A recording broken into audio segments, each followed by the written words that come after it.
Punjabi radio US ਤੇ ਸੁਣ ਰਹੇ ਸਾਰੇ ਸਰੋਤਿਆਂ ਨੂੰ ਬਲਵਿੰਦਰ ਕੌਰ ਵੱਲੋਂ ਪਿਆਰ ਭਰੀ ਸਤਿ ਸ਼੍ਰੀ ਅਕਾਲ। ਸਰੋਤਿਓ ਪ੍ਰੋਗਰਾਮ ਖਬਰ ਤੇ ਨਜ਼ਰ ਵਿੱਚ ਸਾਡੇ ਨਾਲ ਹੋਣਗੇ ਬਲਤੇਜ ਪੰਨੂ ਜੀ, ਦੱਸਣਗੇ ਭਾਰਤ ਵਿੱਚ ਪੰਜਾਬ ਦੇ ਵਿੱਚ ਕੀ ਕੁਛ ਹੋ ਰਿਹਾ। ਖਬਰਾਂ ਤੇ ਨਜ਼ਰ ਮਾਰਾਂਗੇ। ਖਬਰਾਂ ਤੋਂ ਪਹਿਲਾਂ ਧੰਨਵਾਦ ਸਾਡੇ ਸਪਾਂਸਰ ਦਾ ਜਿਨ੍ਹਾਂ ਨੇ ਇਸ ਪ੍ਰੋਗਰਾਮ ਨੂੰ ਸਪਾਂਸਰ ਕੀਤਾ, ਸਭ ਤੱਕ ਪਹੁੰਚਾਇਆ। ਸਤਨਾਮ ਸਿੰਘ ਜੀ ਸ਼ੇਰਗਿੱਲ, ਗੁਰਦੀਪ ਸਿੰਘ ਬਿਰਦੀ, ਮਨਜੀਤ ਸਿੰਘ ਦੀਵਾਨਾ, ਖਾਲਸਾ ਇੰਸ਼ੋਰੈਂਸ ਏਜੰਸੀ 4082722500, ਯੈਂਡਰ home loan, Mohan Cheema ji 5599052575, ਟਰਕੀਆਣਾ immigration law 4159090503। ਬਹੁਤ ਧੰਨਵਾਦ ਕਰਦੇ ਹਾਂ ਪ੍ਰੋਗਰਾਮਾਂ ਨੂੰ ਸਪਾਂਸਰ ਕਰਦੇ ਹੋ, ਸਭ ਤੱਕ ਪਹੁੰਚਾਉਂਦੇ ਹੋ। ਸਾਡੇ ਨਾਲ ਜੁੜ ਚੁੱਕੇ ਨੇ ਬਲਤੇਜ ਪੰਨੂ ਜੀ, ਸਤਿ ਸ਼੍ਰੀ ਅਕਾਲ, ਸਵਾਗਤ ਹੈ ਜੀ। ਧੰਨਵਾਦ ਜੀ, ਬਹੁਤ ਮਿਹਰਬਾਨੀ। ਸਭ ਤੋਂ ਪਹਿਲਾਂ ਉਹ ਬਿਲਡਿੰਗਾਂ ਦੀ ਗੱਲ ਕਰਦੇ ਹਾਂ ਜਿਹੜੀਆਂ ਅੰਮ੍ਰਿਤਸਰ ਵਿਖੇ ਨਿਕਲੀਆਂ ਆ, ਤੇ ਉਹ ਜਿਹੜਾ ਵਿਭਾਗ ਸੀ ਜਿਹੜਾ ਚੀਜ਼ਾਂ ਦੀ ਸ਼ਨਾਖਤ ਕਰਕੇ ਦੱਸਦਾ ਕਿੰਨੀਆਂ ਕੁ ਪੁਰਾਤਨ ਆ, ਉਹਨਾਂ ਨੇ ਇਹ ਕਿਹਾ ਕਿ ਇਹ ਪੁਰਾਤਨ ਬਿਲਡਿੰਗਾਂ ਆ ਤੇ ਇਹਨਾਂ ਨੂੰ ਸਾਂਭਣ ਦੀ ਲੋੜ ਹੈ। ਥੋੜੀ ਸਾਲ ਤੱਕ ਕਦੇ ਦੇ ਨੇੜੇ ਜਿਹੜੀਆਂ ਪਿਛਲੇ ਦੇ ਵਿੱਚ ਬਿਲਡਿੰਗਾਂ ਬਣੀਆਂ ਸੀਗੀਆਂ ਜੀ, ਹੁਣ ਪੁਰਾਤਤਵ ਵਿਭਾਗ ਜਿਹੜਾ ਉਹਨੇ ਇਹ ਕਿਹਾ ਕਿ ਇਹ ਵਿਰਾਸਤੀ ਇਮਾਰਤ ਦਾ ਹਿੱਸਾ ਆ ਤੇ ਇਹਨੂੰ ਸੰਭਾਲਣ ਦੀ ਸਿਫਾਰਿਸ਼ ਜਿਹੜੀ ਆ ਉਹ ਕੀਤੀ ਹੈ। ਹੁਣ ਇਹਦੇ ਨਾਲ ਸ਼੍ਰੋਮਣੀ ਕਮੇਟੀ ਨੇ ਗੁਰੂ ਨਾਨਕ ਦੇਵ ਯੂਨੀਵਰਸਿਟੀ ਦੇ ਆਰਕੀਟੈਕਟ ਵਿਭਾਗ ਦੇ ਮਾਹਰ ਜਿਹੜੇ ਉਹਨਾਂ ਨੂੰ ਵੀ ਵਿਚਾਰ ਕਰਨ ਦੇ ਵਾਸਤੇ ਜਿਹੜਾ ਉਹ ਸੱਦਿਆ। ਜਿਹੜੀ ਭਾਰਤੀ ਪੁਰਾਤਤਵ ਵਿਭਾਗ ਦੀ ਚੰਡੀਗੜ੍ਹ ਤੋਂ ਟੀਮ ਗਈ ਸੀ, ਉਹਨੇ ਇਹ ਗੱਲ ਕਹੀ ਹੈ ਕਿ ਇਹ ਪੁਰਾਤਨ ਇਮਾਰਤੀ ਢਾਂਚੇ ਦੀ ਉਹ ਜਾਂਚ ਕਰਕੇ ਗਈ ਸੀ। ਉਹਨੇ ਆਪਣੀ ਜਾਂਚ ਰਿਪੋਰਟ ਜਿਹੜੀ ਆ ਡਿਸਟ੍ਰਿਕਟ ਪ੍ਰਸ਼ਾਸਨ ਤੇ ਗਲਿਆਰਾ ਪ੍ਰੋਜੈਕਟ ਨੂੰ ਜਿਹੜੀ ਉਹ ਦਿੱਤੀ ਆ। ਇਹਦੇ ਵਿੱਚ ਗੱਲ ਕਲੀਅਰ ਕਹੀ ਗਈ ਹੈ ਕਿ ਪੁਰਾਤਨ ਇਮਾਰਤੀ ਢਾਂਚਾ ਕਿਸੇ ਵਿਰਾਸਤੀ ਇਮਾਰਤ ਦਾ ਹਿੱਸਾ, ਔਰ ਇਹ ਕਿਹਾ ਕਿ ਜ਼ਿਲ੍ਹੇ ਦਾ ਡਿਪਟੀ ਕਮਿਸ਼ਨਰ ਜਿਹੜਾ ਇਹਦੀ ਸਾਂਭ ਸੰਭਾਲ ਦੇ ਵਾਸਤੇ ਕਾਰਵਾਈ ਕਰੇ। ਇਹ ਜਿਹੜੀ ਰਿਪੋਰਟ ਦਿੱਤੀ ਆ ਪੁਰਾਤਤਵ ਵਿਭਾਗ ਦੇ ਜਿਹੜੇ ਮਾਹਰ ਨੇ, ਉਹਨਾਂ ਇਹ ਗੱਲ ਇਹਦੇ ਵਿੱਚ ਕਹੀ ਆ ਕਿ ਇਹਦੇ ਚ ਲਖੌਰੀ ਇੱਟਾਂ ਤੇ ਚੂਨੇ ਦੀ ਵਰਤੋਂ ਕੀਤੀ ਹੋਈ ਆ, ਔਰ ਇਹ ਇਮਾਰਤ ਦੇਰ ਮੱਧਕਾਲੀ ਸਮੇਂ ਦੀ ਹੋ ਸਕਦੀ ਆ। ਕਿਸੇ ਵੇਲੇ ਇਹ ਰਿਹਾਇਸ਼ੀ ਇਮਾਰਤ ਦਾ ਹਿੱਸਾ ਲੱਗਦਾ। ਰਿਪੋਰਟ ਦੇ ਵਿੱਚ ਇਹ ਆਖਿਆ ਗਿਆ ਕਿ ਹਰਿਮੰਦਰ ਸਾਹਿਬ ਦਾ ਇਲਾਕਾ ਪੁਰਾਤਨ ਤੇ ਵਿਰਾਸਤੀ ਹੈ ਤੇ ਇਹ ਢਾਂਚਾ ਵੀ ਕਿਸੇ ਵਿਰਾਸਤੀ ਇਮਾਰਤ ਦਾ ਹਿੱਸਾ ਹੋ ਸਕਦਾ। ਜਿਹੜਾ ਗਿਆਨੀ ਪਰਿਵਾਰ ਸੀਗਾ ਉਹਦੇ ਵੱਲੋਂ ਇਹ ਦਾਅਵਾ ਕੀਤਾ ਜਾ ਚੁੱਕਾ ਹੈ ਕਿ ਰਿਹਾਇਸ਼ੀ ਇਮਾਰਤ ਗਿਆਨੀਆਂ ਦਾ ਬੁੰਗਾ, ਜਿਹੜੀ ਕਿ ਮਹਾਰਾਜਾ ਰਣਜੀਤ ਸਿੰਘ ਵੱਲੋਂ ਉਹਨਾਂ ਦੇ ਬਜ਼ੁਰਗ ਭਾਈ ਸੰਤ ਸਿੰਘ ਗਿਆਨੀ ਨੂੰ ਸੌਂਪੀ ਗਈ। ਇਹ ਇਮਾਰਤ 1988 ਦੇ ਵਿੱਚ ਗਲਿਆਰਾ ਯੋਜਨਾ ਦੇ ਘੇਰੇ ਦੇ ਵਿੱਚ ਆ ਗਈ ਸੀਗੀ। ਸਰਕਾਰ ਨੇ ਇਹਦਾ ਮੁਆਵਜ਼ਾ ਦੇ ਕੇ ਕਬਜ਼ਾ ਲੈ ਲਿਆ ਤੇ ਮਗਰੋਂ ਇਹਨੂੰ ਢਹਿ ਢੇਰੀ ਕਰਤਾ ਤੇ ਇਹ ਪੁਰਾਤਨ ਇਮਾਰਤੀ ਢਾਂਚਾ ਬੁੰਗਾ ਗਿਆਨੀਆਂ ਦਾ ਜ਼ਮੀਨਦੋਜ਼ ਦਾ ਜਿਹੜਾ ਉਹ ਹਿੱਸਾ। ਹੁਣ ਇਹ ਵੈਸੇ ਸਵਾਲ ਇਸ ਚੀਜ਼ ਦੇ ਉੱਠਦੇ ਪਹਿਲਾਂ ਵੀ ਰਹੇ ਆ ਜੀ। ਇੱਕ ਝੂਠਾ ਬਾਜ਼ਾਰ ਹੁੰਦਾ ਸੀਗਾ ਇੱਥੇ ਦਰਬਾਰ ਸਾਹਿਬ ਦੇ ਨੇੜੇ, ਜਦੋਂ ਗਲਿਆਰਾ ਯੋਜਨਾ ਦੇ ਵਿੱਚ ਇਹ ਚੀਜ਼ਾਂ ਖਤਮ ਕੀਤੀਆਂ ਗਈਆਂ ਨੇ, ਕਿਉਂਕਿ ਇਸ ਚੀਜ਼ ਉੱਤੇ ਵੀ ਸਵਾਲੀਆ ਚਿੰਨ੍ਹ ਤਾਂ ਵੱਡੇ ਲੱਗਦੇ ਰਹੇ ਆ ਨਾ ਕਿ ਜਿਹੜੀ ਸਿੱਖ ਰੈਫਰੈਂਸ ਲਾਇਬ੍ਰੇਰੀ ਆ ਉਹਨੂੰ ਕਿਉਂ ਉਦੋਂ ਸਾੜਿਆ ਉਜਾੜਿਆ ਗਿਆ। ਉਹਦੇ ਵਿੱਚ ਪੁਰਾਤਨ ਜਿਹੜੀਆਂ ਉਹ ਚੀਜ਼ਾਂ ਸੀ। ਇਹ ਜਿਹੜਾ ਗਲਿਆਰਾ ਯੋਜਨਾ ਹੈ, ਹਾਲਾਂਕਿ ਇਹ ਪੁਰਾਤਤਵ ਵਿਭਾਗ ਦਾ ਜਿਹੜਾ ਇਹ ਜਿਹੜੀ ਰਿਪੋਰਟ ਦਿੱਤੀ ਆ ਉਹਨਾਂ ਨੇ ਬਿਲਕੁਲ ਇਹ ਸਹੀ ਹੈ, ਪਰ ਇਹ ਇਸ ਪਾਸੇ ਵੱਲ ਵੀ ਜਿਹੜਾ ਉਹ ਧਿਆਨ ਮੰਗਦੀ ਹੈ ਨਾ ਕਿ ਅਜਿਹੀਆਂ ਜਿਹੜੀਆਂ ਬਿਲਡਿੰਗਾਂ ਸੀ ਉਹਨਾਂ ਨੂੰ ਮਲਬਾ ਪਾ ਕੇ ਦੱਬ ਕਿਉਂ ਦਿੱਤਾ ਗਿਆ। ਇਹ ਬਹੁਤ ਵੱਡਾ ਜਿਹੜਾ ਉਹ ਸਵਾਲ ਹੈ।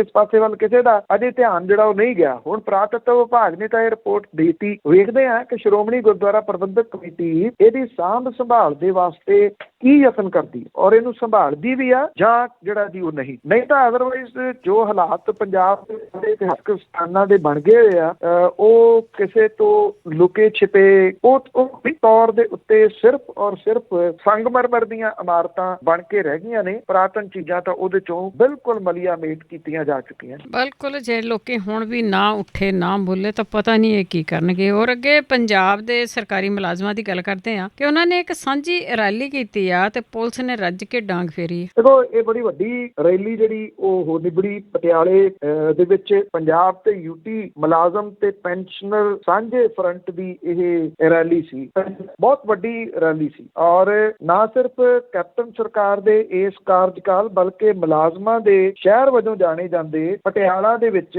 ਪਹਿਲਾਂ ਕਦੇ ਏਡੀ ਵੱਡੀ ਗਿਣਤੀ ਦੇ ਵਿੱਚ ਮੁਲਾਜ਼ਮਾਂ ਦਾ ਏਡਾ ਵੱਡਾ ਇਕੱਠ ਨਹੀਂ ਹੋਇਆ। ਚੋਣਾਂ ਜਿਹੜੀਆਂ ਨੇੜੇ ਆਉਂਦੀਆਂ ਵੇਖ ਕੇ ਮੁਲਾਜ਼ਮਾਂ ਨੇ ਆਪਣੀਆਂ ਮੰਗਾਂ ਦੀ ਪੂਰਤੀ ਤੇ ਮਸਲਿਆਂ ਦੇ ਵਾਸਤੇ ਸਰਕਾਰ ਨੂੰ 1 ਹਫ਼ਤੇ ਦਾ ਅਲਟੀਮੇਟਮ ਦਿੰਦਿਆਂ ਐਲਾਨ ਕੀਤਾ ਹੈ ਕਿ ਉਹਨਾਂ ਦੀਆਂ ਸਮੂਹ ਵਿਭਾਗਾਂ 9 ਅਗਸਤ ਤੋਂ 15 ਅਗਸਤ ਤੱਕ ਮੁਕੰਮਲ ਹੜਤਾਲ ਕਰਕੇ ਸੂਬੇ ਦੇ ਅੰਦਰ ਚੱਕਾ ਜਾਮ ਕਰ ਦੇਣਗੇ। ਇਹ ਜਿਹੜੀ ਮਹਾਰੈਲੀ ਜਿੱਥੇ ਇਹਨੇ ਮੁਲਾਜ਼ਮ ਜਿਹੜੇ ਨੇ ਉਹਨਾਂ ਦੀ ਇੱਕਜੁੱਟਤਾ ਦਾ ਸਬੂਤ ਦਿੱਤਾ, ਉੱਥੇ ਆਪਣੇ ਹੱਕਾਂ ਲਈ ਮੁਲਾਜ਼ਮ ਵਰਗ ਦੇ ਇੱਕਜੁੱਟ ਹੋਣ ਦੀ ਇਹ ਕਾਰਵਾਈ ਰਾਜਸੀ ਧਿਰਾਂ, ਖਾਸ ਕਰਕੇ ਸੂਬੇ ਦੀ ਸੱਤਾਧਾਰੀ ਧਿਰ ਸਰਕਾਰ ਹੈ, ਇਹਨਾਂ ਦੇ ਵਾਸਤੇ ਇੱਕ ਵੱਡੀ ਚੁਣੌਤੀ ਹੈ। ਕਿਉਂਕਿ ਇਸ ਮੰਚ ਤੋਂ ਜਿਹੜੇ ਫਰੰਟ ਦੇ ਕਨਵੀਨਰ ਸੀ ਉਹਨੇ ਜਿਹੜਾ ਜੀ ਇਹ ਸਰਕਾਰ ਨੂੰ ਵਾਰਨਿੰਗ ਦਿੱਤੀ ਕਿ ਜੇ ਅਜੇ ਵੀ ਸਰਕਾਰ ਸੰਜੀਦਾ ਨਹੀਂ ਹੁੰਦੀ ਤਾਂ ਮੁਲਾਜ਼ਮਾਂ ਦਾ ਇਹ ਏਕਾ ਸਰਕਾਰ ਦੀਆਂ ਚੂਲਾਂ ਹਿਲਾ ਦਊਗਾ। ਬੁਲਾਰਿਆਂ ਨੇ ਇਹ ਵੀ ਗੱਲ ਕਹੀ ਕਿ ਜੇ ਸਰਕਾਰ ਦੀ ਅੱਖ ਨਾ ਖੁੱਲੀ ਤੇ ਮੁਲਾਜ਼ਮ ਵਰਗ ਇਸ ਤਰ੍ਹਾਂ ਦਾ ਐਕਸ਼ਨ ਉਲੀਕਣ ਲਈ ਮਜਬੂਰ ਹੋਊਗਾ ਕਿ ਸਰਕਾਰ ਦੀ ਅੱਖ ਹੀ ਨਹੀਂ ਜਿਹੜੀ ਦੀ ਉਹ ਲੱਗ ਸਕੂਗੀ। ਇਸ ਮਹਾਰੈਲੀ ਨੇ 6ਵੇਂ ਪੇ ਕਮਿਸ਼ਨ ਦੀ ਰਿਪੋਰਟ ਸੋਧਣ, ਕੱਚੇ ਮੁਲਾਜ਼ਮ ਪੱਕੇ ਕਰਨ, ਪਰਖ ਕਾਲ 2 ਸਾਲ ਕਰਕੇ ਪੂਰੀ ਤਨਖਾਹ ਦੇਣ, ਡੀਏ ਦੀਆਂ ਕਿਸ਼ਤਾਂ ਤੇ ਬਕਾਇਆ ਜਾਰੀ ਕਰਨ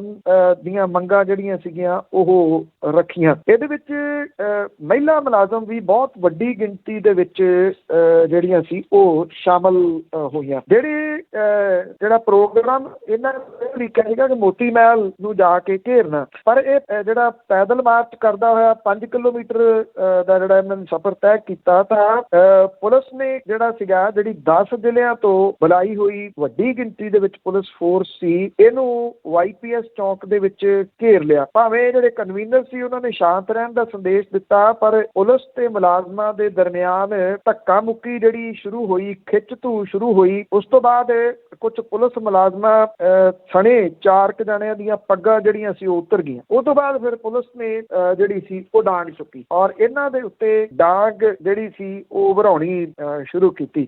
ਕਈਆਂ ਨੂੰ ਇਸ ਮਾਮਲੇ ਦੇ ਵਿੱਚ ਜਿਹੜੀਆਂ ਦੀ ਉਹ ਸੱਟਾਂ ਲੱਗੀਆਂ। ਜਿਹੜਾ ਦਾਅਵਾ ਕੀਤਾ ਗਿਆ ਮੁਲਾਜ਼ਮ ਵਰਗ ਦੇ ਵੱਲੋਂ ਕਿ ਇਹਦੇ ਵਿੱਚ 60,000 ਤੋਂ ਵੱਧ ਮੁਲਾਜ਼ਮ ਸੀ, ਪਰ ਜਿਹੜੀਆਂ ਸਰਕਾਰੀ ਏਜੰਸੀਆਂ ਦੇ ਵੱਲੋਂ ਇਕੱਠਾ ਕੀਤਾ ਗਿਆ ਅੰਕੜਾ ਇਹਦੇ ਤੋਂ ਅੱਧਾ ਦੱਸਿਆ ਜਾ ਰਿਹਾ, 30,000 ਸੀ। ਕੁਛ ਲੋਕ ਇਹ ਇਕੱਠ 40,000 ਦੇ ਨੇੜੇ ਤੇੜੇ ਕਹਿੰਦੇ ਆ। ਜੇ 30 ਵੀ ਹੋਵੇ ਜਾਂ 40 ਵੀ ਹੋਵੇ ਤਾਂ ਤੁਸੀਂ ਅੰਦਾਜ਼ਾ ਲਾ ਸਕਦੇ ਹੋ ਕਿ ਇੱਕ ਬਹੁਤ ਵੱਡਾ ਇਹ ਇਕੱਠ ਸੀਗਾ ਜਿਹਨੇ ਸਰਕਾਰ ਦੀ ਫਿਕਰਮੰਦੀ ਜਿਹੜੀ ਆ ਉਹ ਵਧਾਈ ਆ। ਹੁਣ ਇਹ ਵੋਟਾਂ ਦੇ ਨੇੜੇ ਜਾ ਕੇ ਕੀ ਕਰਦੇ ਹੁੰਦੇ ਸਭ ਕੁਝ ਪਤਾ ਹੀ ਹੈ, ਕਿੱਧਰ ਨੂੰ ਫੇਰ ਜਿਹੜਾ ਦੀ ਉਹ ਪੈ ਜਾਂਦੀਆਂ ਹੁੰਦੀਆਂ ਨੇ ਇਹ ਵੋਟਾਂ। ਇੰਨਾ ਜ਼ਰੂਰ ਹੈ ਕਿ ਇਹ ਇਕੱਠ ਕਰਕੇ ਉਹਨਾਂ ਨੇ ਸਰਕਾਰ ਨੂੰ ਸੋਚਣ ਲਈ ਮਜਬੂਰ ਤਾਂ ਜ਼ਰੂਰ ਕਰ ਦਿੱਤਾ ਜੀ। ਅੱਗੇ ਝਾਰਖੰਡ ਦੇ ਵਿੱਚ ਜ਼ਿਲ੍ਹਾ ਜੱਜ ਸੀ ਜਿਸ ਦਾ ਕਤਲ ਸ਼ੱਕੀ ਆ, ਹਾਈ ਕੋਰਟ ਨੇ ਇੱਕ ਸਿੱਟ ਬਣਾਈ ਹੈ। ਦੇਖੋ ਇਹ ਚੀਜ਼ ਸਾਹਮਣੇ ਆਉਣੀ ਹੀ ਨਹੀਂ ਸੀਗੀ ਜੇ ਕਿਤੇ CCTV ਫੁਟੇਜ ਜਿਹੜੀ ਉਹ ਸਾਹਮਣੇ ਨਾ ਆਉਂਦੀ। ਇਹ ਇੱਥੇ ਝਾਰਖੰਡ ਦੇ ਵਿੱਚ ਧੰਨਬਾਦ ਜਿਹੜਾ ਉੱਥੋਂ ਦਾ ਡਿਸਕਸ਼ਨ ਜੱਜ ਸੀਗਾ ਉੱਤਮ ਆਨੰਦ, ਉਹਦੀ ਬੁੱਧਵਾਰ ਸਵੇਰੇ ਇਹ ਮੌਤ ਹੁੰਦੀ ਹੈ 5:08 ਦੇ ਉੱਤੇ। ਉਹ ਸੜਕ ਦੇ ਕੰਢੇ ਬਣਿਆ ਜਿਹੜਾ ਫੁੱਟਪਾਥ ਹੁੰਦਾ, ਚਲੋ ਪੱਕਾ ਤਾਂ ਨਹੀਂ ਫੁੱਟਪਾਥ ਹੈਗਾ, ਪਰ ਉਹ ਸੜਕ ਦੇ ਉੱਪਰ ਨਹੀਂ ਸੀ ਜਾ ਰਿਹਾ, ਜੋਗਿੰਗ ਕਰਦੇ ਆ। ਪਿੱਛੋਂ ਇੱਕ 3 ਵੀਲਰ ਜਿਹੜਾ ਆਉਂਦਾ ਔਰ 3 ਵੀਲਰ ਸੜਕ ਸਾਰੀ ਖਾਲੀ ਹੈ, ਉਹ ਸੱਜੇ ਹੱਥ ਦੀ ਲੇਨ ਦੇ ਵਿੱਚ ਜਾਂਦਾ 3 ਵੀਲਰ ਤੇ ਇੱਕਦਮ ਜਿਹੜੇ ਜੱਜ ਸੈਰ ਕਰਦਾ ਜਾ ਰਿਹਾ, ਜੋਗਿੰਗ ਕਰਦਾ, ਉਹਦੇ ਵੱਲ ਨੂੰ ਸਿੱਧਾ ਹੋ ਜਾਂਦਾ, ਉਹਨੂੰ ਟੱਕਰ ਮਾਰਦਾ, ਜਾ ਕੇ ਟੱਕਰ ਮਾਰ ਕੇ ਉਹਨੂੰ ਸੁੱਟ ਕੇ ਇਹ 3 ਵੀਲਰ ਭਜਾ ਕੇ ਜਿਹੜਾ ਜੀ ਉਹ ਲੈ ਜਾਂਦੇ ਆ। CCTV ਫੁਟੇਜ ਸਾਹਮਣੇ ਆਉਣ ਤੋਂ ਬਾਅਦ ਜੱਜ ਦੀ ਪਤਨੀ ਨੇ ਇਹਦੀ ਜਿਹੜੀ ਸੀਗੀ ਜੀ ਉਹ ਕੰਪਲੇਂਟ ਕੀਤੀ। ਮਾਮਲਾ ਤੁਰੰਤ ਜਿਹੜਾ ਸੀ ਉਹ ਪਹੁੰਚ ਗਿਆ ਹਾਈ ਕੋਰਟ ਦੇ ਵਿੱਚ, ਝਾਰਖੰਡ ਦੀ ਹਾਈ ਕੋਰਟ ਦੇ ਵਿੱਚ, ਪਹੁੰਚ ਸੁਪਰੀਮ ਕੋਰਟ 'ਚ ਵੀ ਗਿਆ। ਸੁਪਰੀਮ ਕੋਰਟ ਨੇ ਇਹ ਗੱਲ ਆਖੀ ਕਿ ਅਜੇ ਸਾਡਾ ਦਖਲ ਦੇਣਾ ਨਹੀਂ ਬਣਦਾ, ਇਹਨੂੰ ਝਾਰਖੰਡ ਦੀ ਹਾਈ ਕੋਰਟ ਦੇਖ ਰਹੀ ਆ, ਲੋੜ ਪਈ ਤਾਂ ਅਸੀਂ ਇਹਦੇ ਵਿੱਚ ਦਖਲ ਦੇਵਾਂਗੇ। ਝਾਰਖੰਡ ਦੀ ਹਾਈ ਕੋਰਟ ਨੇ ਤੁਰੰਤ ਇਹਦੇ ਉੱਤੇ ਇੱਕ SIT ਜਿਹੜੀ ਉਹ ਬਣਾ ਦਿੱਤੀ ਔਰ ਇਹਦੇ ਵਿੱਚ ਸੀਨੀਅਰ ਅਫਸਰ ਜਿਹੜੇ ਆ ਉਹ ਲਾਏ ਗਏ ਆ ਸਿੱਟ ਦੇ ਵਿੱਚ। ਕਿਸੇ ਜੱਜ ਦੀ ਇਉਂ ਹੱਤਿਆ ਜਿਹੜੀ ਉਹ ਕਰ ਦੇਣੀ ਇਹ ਬਹੁਤ ਗੰਭੀਰ ਮਾਮਲਾ ਹੈ। ਜਿਹੜੇ ਇਹ ਜੱਜ ਨੇ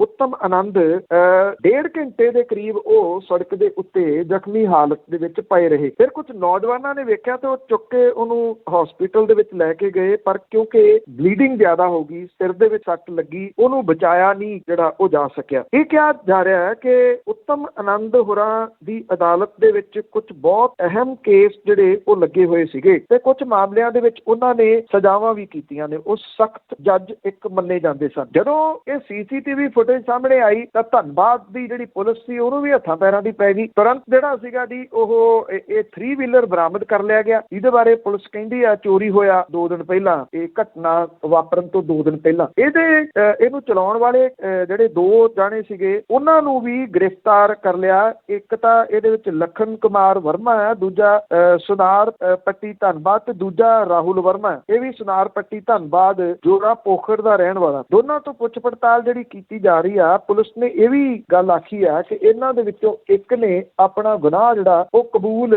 ਕਰ ਲਿਆ।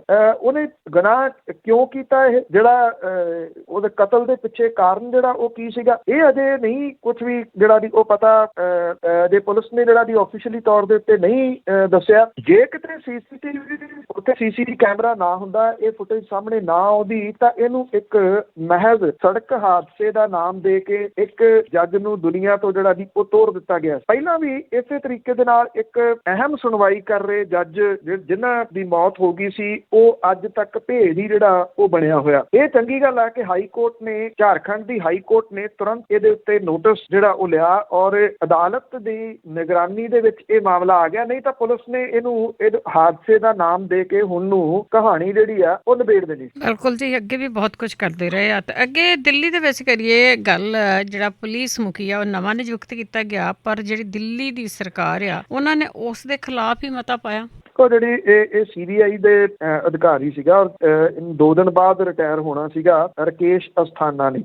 ਇਹ ਬੇਸਿਕਲੀ ਗੁਜਰਾਤ ਤੋਂ ਔਰ ਉੱਥੋਂ ਲਿਆ ਕੇ ਇੱਥੇ ਇਹਨੂੰ ਨਿਯੁਕਤ ਕੀਤਾ ਗਿਆ ਸੀ CBI ਦੇ ਵਿੱਚ। ਹੁਣ ਇਹਦੇ ਪਿੱਛੇ ਬੜੇ ਸਾਰੇ ਸਵਾਲ ਖੜੇ ਹੋ ਰਹੇ ਆ ਕਿ ਕੇਂਦਰ ਦੀ ਸਰਕਾਰ ਦੀ ਮਨਸ਼ਾ ਕੀ ਹੈ ਦਿੱਲੀ ਦਾ ਪੁਲਿਸ ਮੁਖੀ ਉਹਨੂੰ ਲਾਉਣ ਦੇ ਪਿੱਛੇ।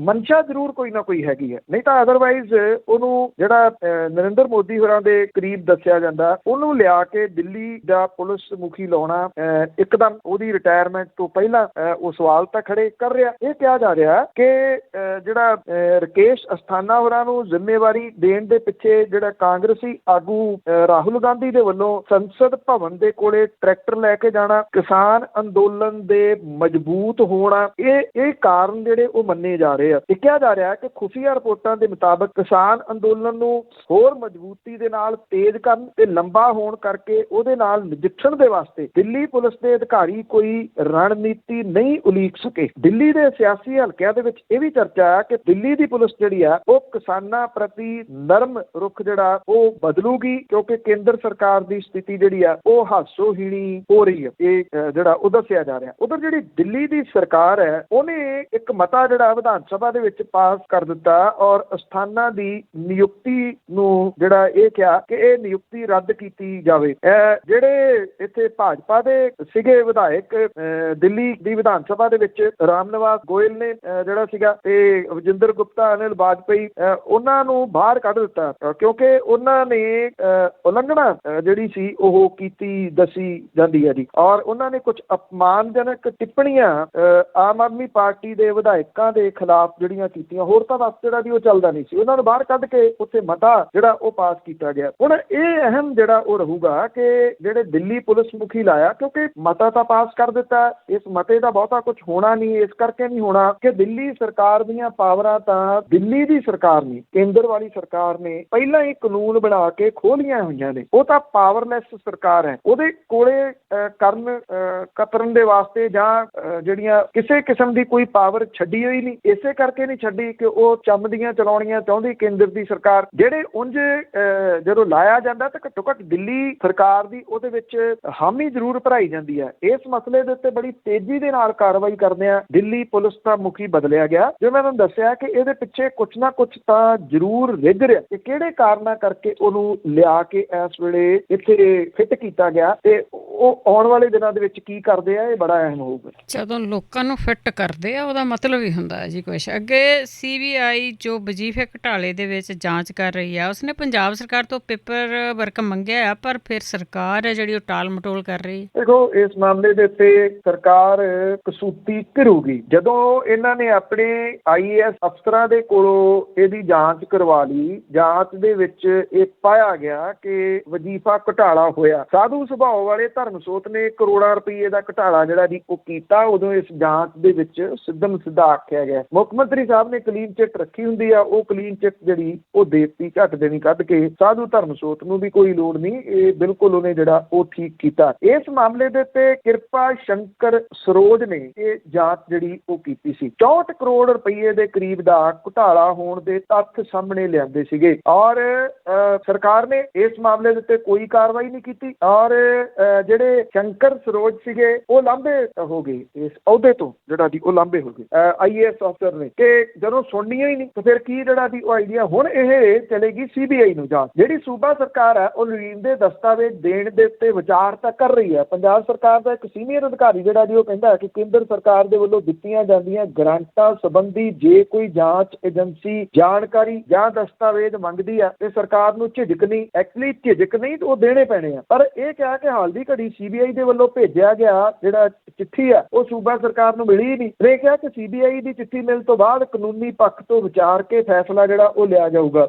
ਜਿਹੜੇ ਲੋੜੀਂਦੇ ਦਸਤਾਵੇਜ਼ ਨੇ CBI ਦੇ ਵੱਲੋਂ ਸੂਬਾ ਸਰਕਾਰ ਤੋਂ ਮੰਗੇ ਗਏ ਆ। ਇਹਦੇ ਜਿਹੜਾ ਇੱਕ ਅਹਿਮ ਗੱਲ ਇਹ ਆ ਕਿ ਪੱਛਮੀ ਬੰਗਾਲ ਤੇ ਮਹਾਰਾਸ਼ਟਰ ਦੀ ਤਰਜ਼ ਦੇ ਉੱਤੇ ਪੰਜਾਬ ਸਰਕਾਰ ਨੇ ਇੱਕ ਨੋਟੀਫਿਕੇਸ਼ਨ ਜਾਰੀ ਕਰਕੇ CBI ਨੂੰ ਬਿਨਾਂ ਇਜਾਜ਼ਤ ਤੋਂ ਛਾਪਾ ਮਾਰਨ ਤੇ ਹੋਰ ਗਤੀਵਿਧੀਆਂ ਦੇ ਉੱਤੇ ਰੋਕ ਲਾਈ ਹੋਈ ਆ। ਪਹਿਲਾਂ ਦਿੱਤੀ ਹੋਈ ਜਿਹੜੀ ਆ ਰਸਮੀ ਪ੍ਰਵਾਨਗੀ ਉਹ ਵਾਪਸ ਲੈ ਲਈ ਗਈ ਹੈ ਔਰ ਇਸ ਨੋਟੀਫਿਕੇਸ਼ਨ ਦੇ ਆਧਾਰ ਦੇ ਉੱਤੇ ਸੂਬਾ ਸਰਕਾਰ ਦੇ ਕੁਝ ਅਧਿਕਾਰੀਆਂ ਦੀ ਦਲੀਲ ਸੀ ਕਿ CBI ਨੂੰ ਦਸਤਾਵੇਜ਼ ਸੌਂਪਣ ਤੋਂ ਨਾ ਕਰ ਦਿੱਤੀ ਜਾਵੇ। ਇਹਦੇ ਉੱਤੇ ਜਿਹੜੇ ਕੁਝ ਅਫਸਰ ਨੇ ਉਹ ਸਹਿਮਤ ਸੀ। ਉਹਨਾਂ ਨੂੰ ਇਹ ਲੱਗਦਾ ਕਿ ਜੇ ਨਾ ਕੀਤੀ ਗਈ ਤੇ ਉਹ ਲੱਗੂਗਾ ਕਿ ਇਹ ਤਾਂ ਫਿਰ ਕਿਤੇ ਨਾ ਕਿਤੇ ਕਸੂਰਵਾਰ ਨੇ। ਹੁਣ ਦੋਨੋਂ ਪਾਸੇ ਤੋਂ ਸਰਕਾਰ ਜਿਹੜੀ ਹੈ ਜੀ ਉਹ ਘਿਰੂਗੀ। ਦਸਤਾਵੇਜ਼ ਦਿੰਦੀ ਆ ਤੇ ਉਹ ਕਿਰਪਾ ਸ਼ੰਕਰ ਸਰੋਜ ਵਾਲੀ ਜਿਹੜੀ ਪੜਤਾਲ ਕੀਤੀ ਹੋਈ ਆ ਦਸਤਾਵੇਜ਼ ਉਹ ਵੀ ਦੇਣੇ ਪੈਣੇ ਆ। ਜਿਹੜੀ ਇਹਦੀ ਸ਼ਫਲਿੰਗ ਹੁੰਦੀ ਹੈ ਇਹ ਕਿਹਾ ਜਾ ਰਿਹਾ ਕਿ ਸਾਧੂ ਸਿੰਘ ਧਰਮਸੋਤ ਨੂੰ ਲਾਂਭੇ ਕੀਤਾ ਜਾ ਸਕਦਾ।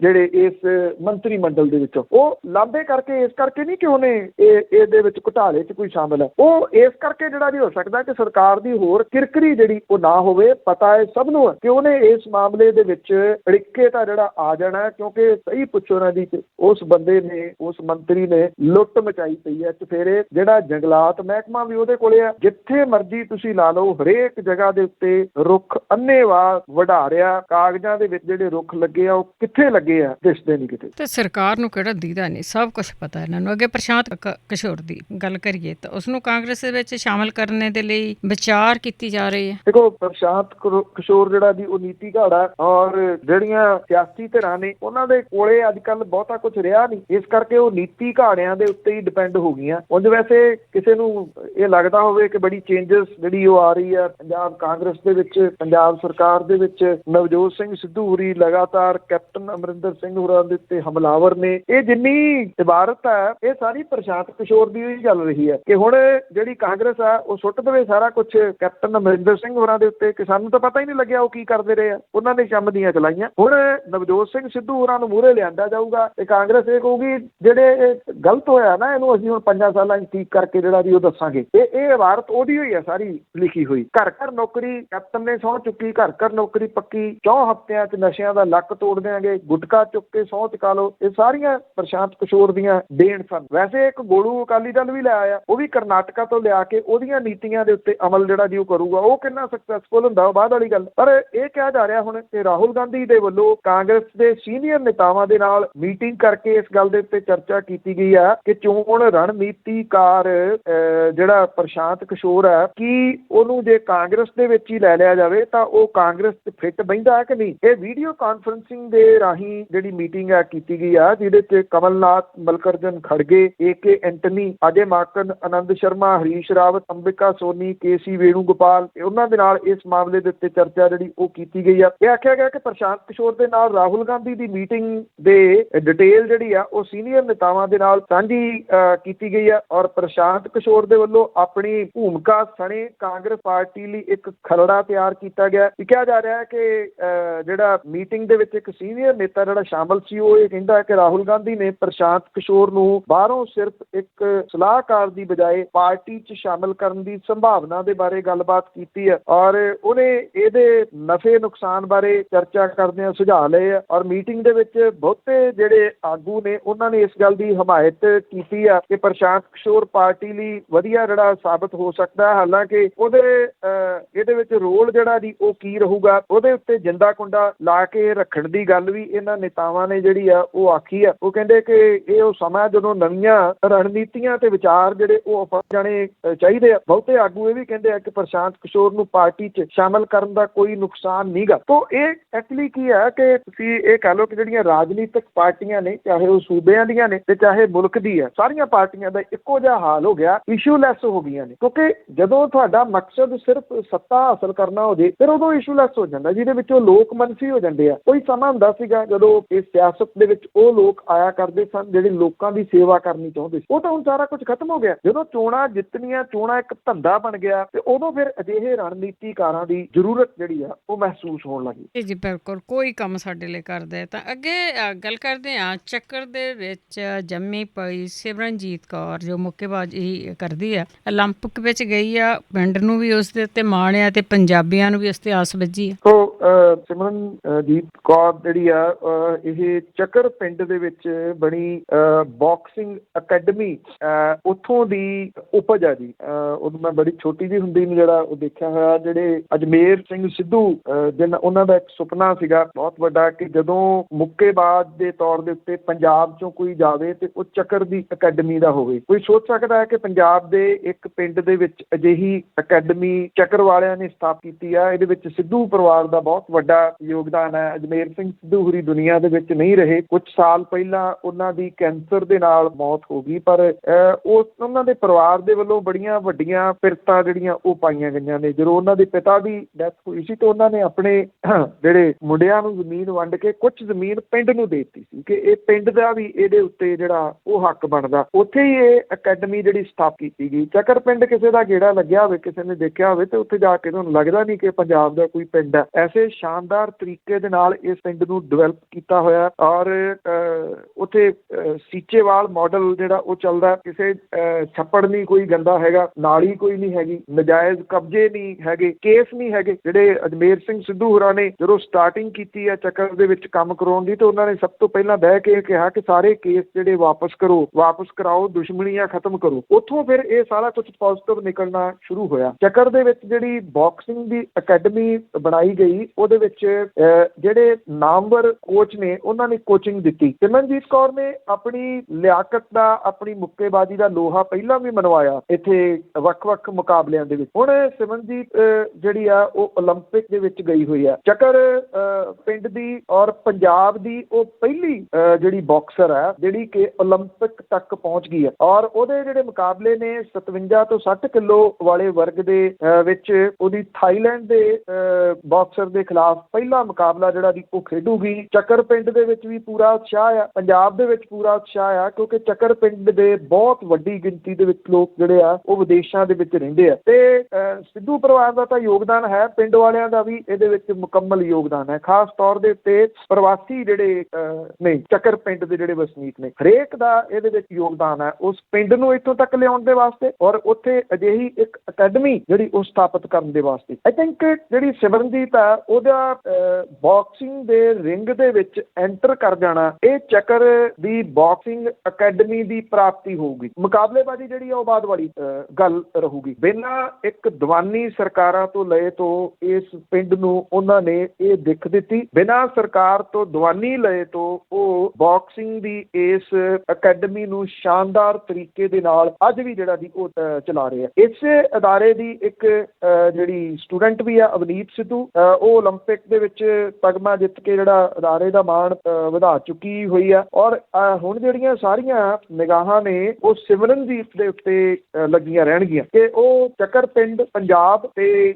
ਪ੍ਰਵਾਸੀ ਖਾਸ ਤੌਰ ਦੇ ਉੱਤੇ, ਕਿਉਂਕਿ ਉਹਨਾਂ ਦੀ ਉਹ ਦੂਰ ਅੰਦੇਸ਼ੀ ਸੀ ਇਸ ਪਿੰਡ ਨੂੰ ਇਸ ਤਰੀਕੇ ਦਾ ਬਣਾਉਣਾ ਤੇ ਉੱਥੇ ਬੱਚਿਆਂ ਦੇ ਵਾਸਤੇ ਅਜਿਹੀ ਅਕੈਡਮੀ ਸਥਾਪਿਤ ਕਰਨੀ। ਉਹਨਾਂ ਦੀ ਆਸਾਂ ਦੇ ਉੱਤੇ ਕਿੰਨਾ ਜਿਹੜਾ ਦੀ ਉਹ ਨਿੱਤਰਦੀ ਆ, ਪਰ ਉਹਦਾ ਇੱਥੋਂ ਤੱਕ ਪਹੁੰਚ ਜਾਣਾ ਹੀ ਬੜੀ ਵੱਡੀ ਜਿਹੜੀ ਉਹ ਪ੍ਰਾਪਤੀ ਆ ਤੇ ਸਰਕਾਰਾਂ ਦੇ ਵਾਸਤੇ ਇੱਕ ਜਿਹੜੀ ਦੀ ਉਹ ਸੋਚਣ ਵਾਲੀ ਜਿਹੜੀ ਉਹ ਗੱਲ ਵੀ ਸਰਕਾਰਾਂ ਨੇ ਤਾਂ ਹੱਥ ਖੜੇ ਕਰਤੇ, ਪਰ ਜੋ ਕੁਝ ਕਰ ਲਿਆ ਲੋਕਾਂ ਨੇ ਆਪਣੇ ਤੌਰ ਦੇ ਉੱਤੇ ਕੀਤਾ। ਇਹ 'ਚ ਕੋਈ ਸ਼ੱਕ ਨਹੀਂ ਜੀ। ਤੇ ਅਖੀਰ ਦੇ ਵਿੱਚ ਗੱਲ ਕਰਦੇ ਹਾਂ, ਸੰਸਦ ਦੇ ਵਿੱਚ ਤਾਂ ਰੌਲਾ ਰੱਪਾ ਹੀ ਪੈ ਰਿਹਾ, ਪਰ ਬਾਹਰ ਕਿਸਾਨਾਂ ਦੀ ਸੰਸਦ ਜਾਰੀ ਹੈ। ਰੌਲਾ ਰੱਪਾ ਸੰਸਦ ਵਾਲਾ ਜਿਹੜਾ ਦੀ ਉਹ ਜਾਰੀ ਆ ਦੋਨਾਂ ਮੁੱਦਿਆਂ ਦੇ ਉੱਤੇ, ਪੈਨਸ਼ਨਸ, ਜਸੂਸੀ ਕਾਂਡ ਤੇ ਕਿਸਾਨ ਮੁੱਦਾ। ਇਹਨਾਂ ਦੇ ਉੱਤੇ ਬਾਰ-ਬਾਰ ਸਦਨ ਜੁੜੀ ਉਠਾਈ ਗਈ, ਨਾ ਲੋਕ ਸਭਾ ਚੱਲ ਰਹੀ ਹੈ ਨਾ ਰਾਜ ਸਭਾ ਚੱਲ ਰਹੀ ਹੈ। ਰੌਲੇ ਗੌਲੇ ਦੇ ਵਿੱਚ ਜਿਹੜਾ ਸੀਗਾ ਕੁਝ ਬਿੱਲ ਸਰਕਾਰ ਨੇ ਸ਼ੈਤਾਨੀ ਦੇ ਨਾਲ ਫੇਰ ਪਾਸ ਕਰਾ ਲਏ। ਹਵਾਈ ਅੱਡਾ ਆਰਥਿਕ ਰੈਗੂਲੇਟਰੀ ਅਥਾਰਟੀ ਆਫ ਇੰਡੀਆ ਸੋਧ ਬਿੱਲ ਔਰ ਇਨਲੈਂਡ ਵੈਸਲਸ ਬਿੱਲ 2021 ਬਿਨਾਂ ਬਹਿਸ ਦੇ ਪਾਸ ਕਰਤੇ। ਰਾਜ ਸਭਾ ਦੇ ਵਿੱਚ ਵਿਰੋਧੀ ਧਿਰ ਦੇ ਮੈਂਬਰਾਂ ਦੇ ਵੱਲੋਂ ਹੰਗਾਮਾ ਕੀਤੇ ਜਾਣ ਦੇ ਦੌਰਾਨ ਫੈਕਟਰਿੰਗ ਰੈਗੂਲੇਸ਼ਨ ਸੋਧ ਬਿੱਲ ਪਾਸ ਕਰ ਦਿੱਤਾ ਗਿਆ ਔਰ